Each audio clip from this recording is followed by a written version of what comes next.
इंतजार बहुत कराया लेकिन फाइनली मेकर्स ने आदि पुरुष का ट्रेलर रिलीज कर दिया है। एक बात जो गारंटी के साथ कही जा सकती है वो ये कि इस फिल्म की वजह से सिनेमा घरों में जय श्री राम के नारे लगने वाले हैं।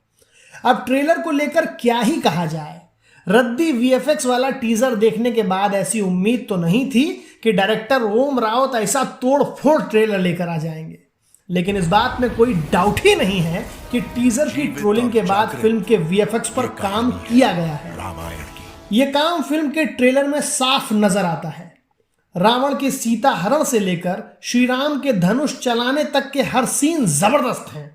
लेकिन इस वीडियो में हम ट्रेलर के बारे में नहीं बल्कि ट्रेलर में दिए गए उन 3 हिंट्स के बारे में बात करने जा रहे हैं जो आपको जरूर नोट करने चाहिए। देखो, आदि पुरुष बेसिकली क्या है? आदि पुरुष रामायण की कहानी पर बनी एक फिल्म है। वही रामायण जिसकी कहानी हम और आप बचपन से सुनते आ रहे हैं। बल्कि हम और आप क्या, भारत का हर बच्चा ये कहानी सुनकर ही बड़ा हुआ है। यहां तक कि आप अपने किसी मुसलमान दोस्त से पूछ देंगे तो वो भी बता देगा कि लक्ष्मण को बचाने के लिए पूरा हिमालय पर्वत कौन उठा लाया था। ऐसे में डायरेक्टर्स के सामने चुनौती ये थी कि कैसे दर्शकों के सामने कुछ नया पेश किया जाए, क्योंकि रामायण का पाठ तो हमारे हर छोटे बड़े गांव और मंदिरों में आए दिन होता रहता है। तो चैलेंज था कुछ नया पेश करने का, और मेकर्स वो नयापन लेकर भी आए हैं। लेकिन कहां, इसका हिंट आपको ट्रेलर में ही दिया गया है और हम आपको उसी हिंट्स के बारे में बताने जा रहे हैं।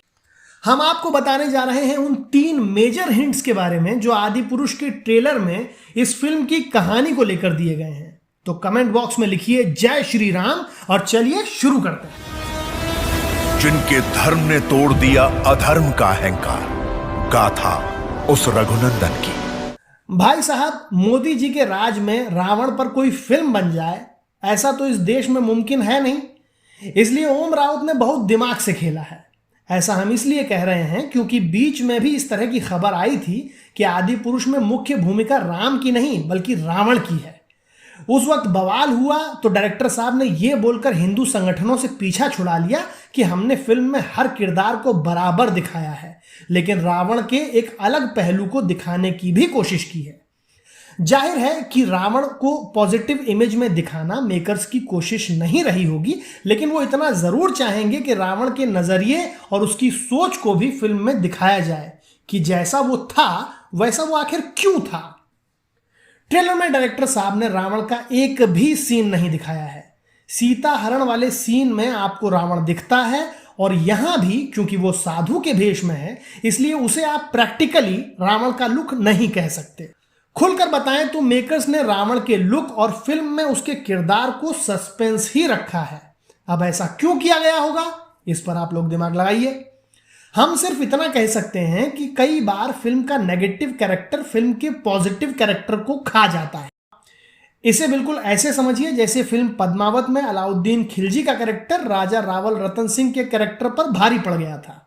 फिल्म की कहानी में रावण के नजरिए और उसकी सोच को दिखाया गया है। इसका एक छोटा सा हिंट आपको ट्रेलर के एंड में डाले गए इस डायलॉग से मिलता है।